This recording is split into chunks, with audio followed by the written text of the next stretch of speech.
Agora você ouve uma palavra de vida com o pastor Érico Rodolfo Bussinger.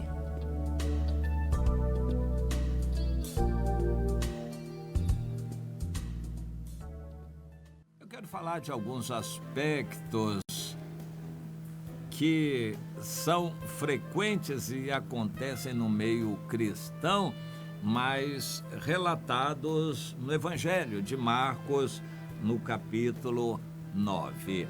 Jesus era muito realista e ele falava das coisas práticas da vida, do que acontecia e acontece no meio das pessoas.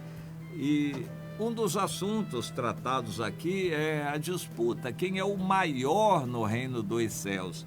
Jesus aproveitou aquela discussão para mostrar para eles o que acontece no reino dos céus. O reino de Deus é um reino onde os menores, na verdade, são os maiores. Quem quer ser grande diante de Deus, que seja o menor e o servo de seus irmãos. Seja como uma criança serviçal aos seus irmãos. Você quer a bênção de Deus, o galardão, agradar a Deus? Sirva seus irmãos. Para começar, comece a conhecer todos os seus irmãos na igreja.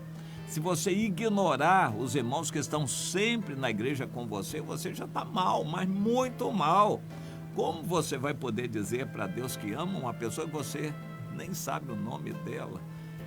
Porque você ignora, já que ela está com você, todas as reuniões, mas você ignora aquela pessoa. Isso é pecado contra Deus. E querer ser importante para Deus é ser servo dos irmãos. Visite um, anote aquele. Tem um caderninho, raríssimos crentes têm isso, um caderninho com os nomes de todos os irmãos que você contactou, que visitaram, estiveram na reunião, pessoas que não vão mais à reunião, pessoas que se afastaram. Onde eles estão, você anota, ora por eles, procura saber notícias, vai visitá-los. Isso é fundamental na vida cristã. A gente não deve se esquecer de nenhum daqueles que Deus nos deu. Um irmão, uma irmã, uma família não está, por exemplo, participando mais conosco. Nós temos obrigação diante de Deus de procurar esse irmão. Isso é a prática da religião verdadeira. Vamos procurar saber o que aconteceu, se essa pessoa ou essa família está passando alguma luta, alguma dificuldade, a gente vai procurar e visitar. Isso é fundamental. Mas os crentes estão muito ocupados com programações da igreja e não tem tempo de visitar, não tem tempo de praticar a religião verdadeira. O que eles estão fazendo? Uma religião falsa, de aparência, religião formal, uma religião de reuniões, de atuações administrativas, organizacionais na igreja, quando eles não procuram os irmãos que estão carentes, necessitados, afastados. Isso é péssimo. Eu estou citando um exemplo. Você quer ser de valia para Deus, uma pessoa cuja vida tenha significado e faça diferença? Comece a anotar o nome de todos os irmãos que participam da comunhão da igreja. A tendência em nossos dias, Deus está trabalhando nessa direção, é para que as igrejas diminuam em tamanho, sejam menores os grupos em número, para poderem conhecer melhor uns aos outros, escaparem das agressões, dos ataques.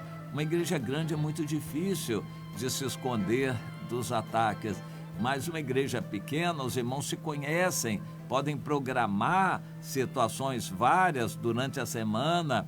Eles não estão obrigados a depender do salão, do templo e da reunião.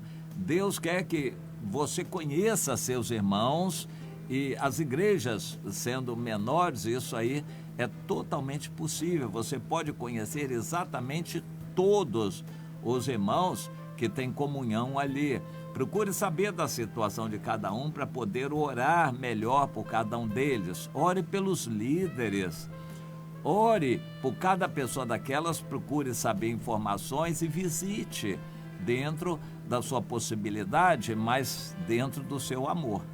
Porque tem gente que diz que está muito ocupada, que não visita ninguém, não consegue visitar ninguém. Então eu digo que essa pessoa está com um amor muito baixo, se é que tem algum amor. Ela é ocupada com um monte de outras coisas, mas não tem tempo de visitar os irmãos. Não tem tempo de praticar a religião verdadeira, segundo Tiago 1,27. Essa pessoa está mal diante de Deus, em grandes atividades na igreja, mas não conhece os irmãos, não visita ninguém, não tem tempo de visitar. Isso é mal.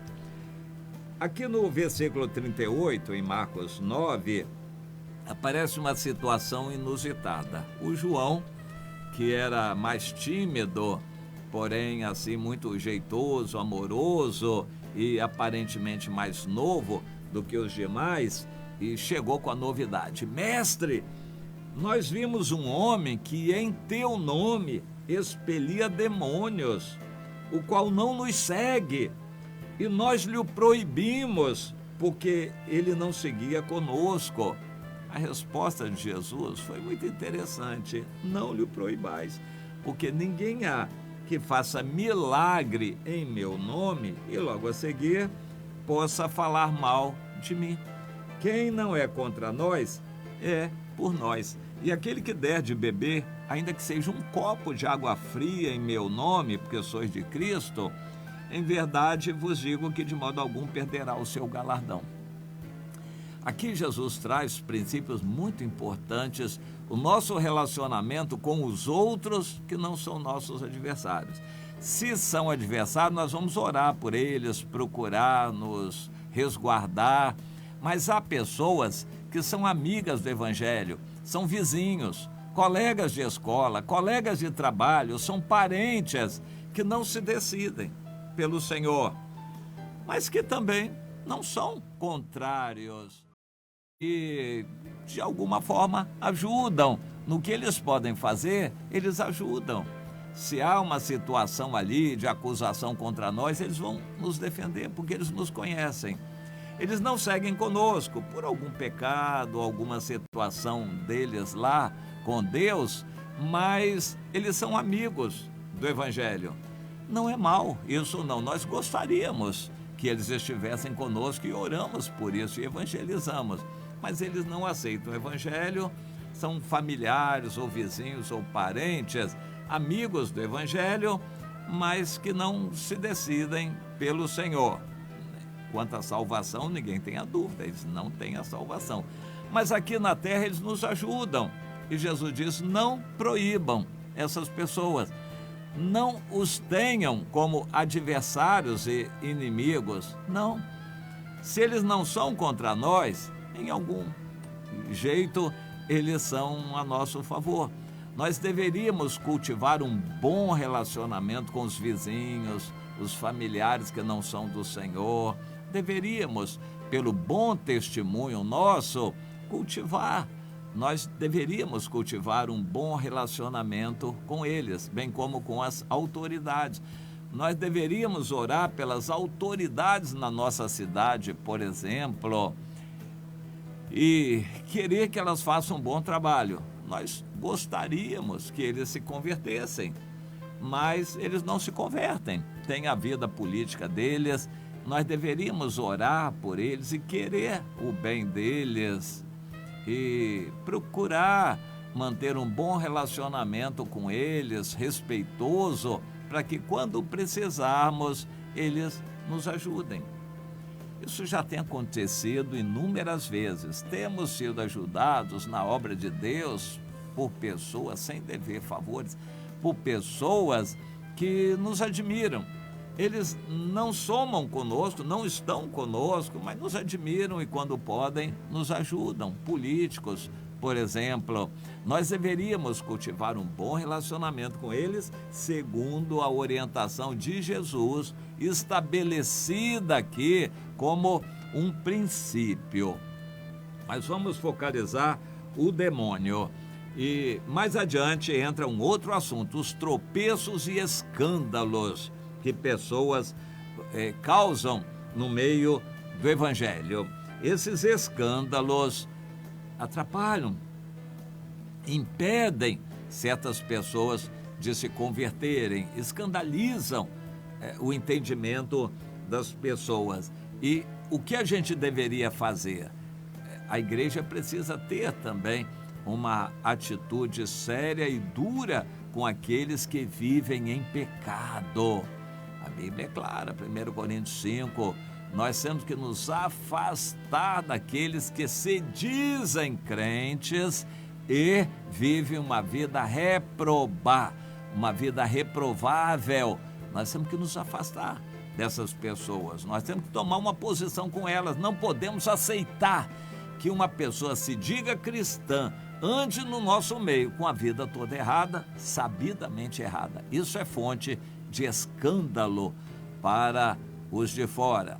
Veja a diferença, se uma pessoa é de fora e é nosso amigo, ele só faz o bem, desde que ele não se volte contra nós, ele só faz o bem. Uma pessoa que está no nosso meio, que se diz cristã e vive uma vida errada, essa pessoa causa um estrago, um escândalo que impede outras pessoas de virem para o nosso meio. E o que o Senhor Jesus diz aqui é que se você tem um olho que te faz tropeçar, arranca o olho. Tem uma perna que te faz tropeçar, arranca a perna. É melhor entrar no céu com uma perna só do que ser lançado no inferno com as duas pernas. Entende? Nós temos que excluir, tirar do nosso meio uma pessoa que tem uma conduta errada. Ele se diz cristão e tem uma conduta errada, ele vai causar muitos escândalos e atrapalhar muitos de virem para o Evangelho. Então, no nosso meio, temos que tomar providências duras para tirar essa pessoa. Mas por que ela age assim? Ela está enganada por Satanás, pensando que pode enganar a nós também, e até consegue, mas a Deus ninguém engana. Então, o que acontece com uma pessoa assim? Ela está escandalizando outros que sabem da conduta dela, e ela pensa, porque Satanás está fazendo a cabeça dela, que é bom estar no nosso meio, tirar proveito dos amigos cristãos e andar no nosso meio, pensa que pode nos enganar. Não, ela não vai conseguir enganar a Deus. Isso é um escândalo.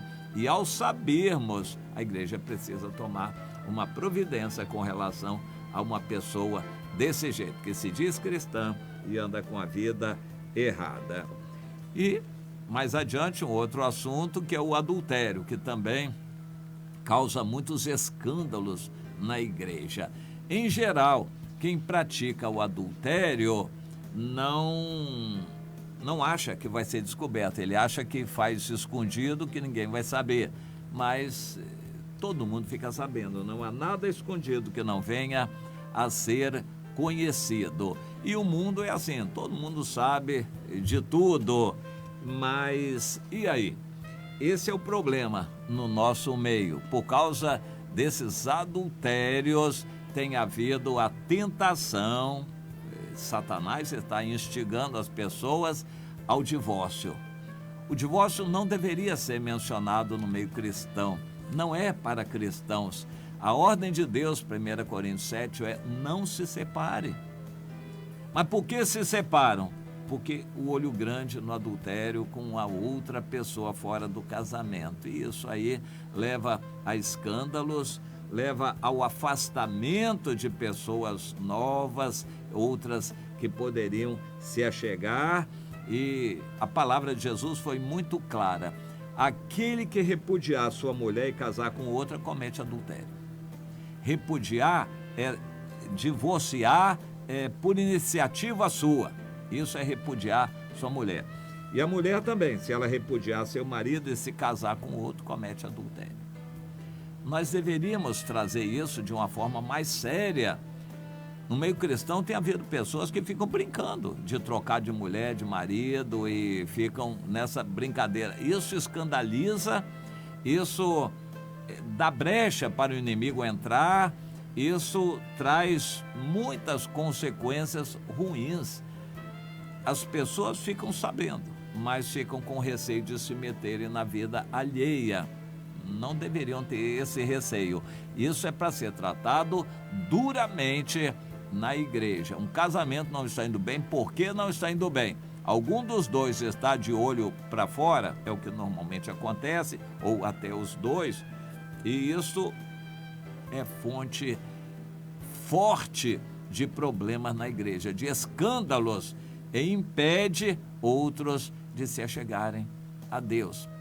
Nós temos que anotar todas as fontes de escândalos, quem está espantando o irmão, quem está causando o afastamento de uma irmã, tem que ser notificado, punido ou afastado da comunhão. Isto é mal aos olhos de Deus.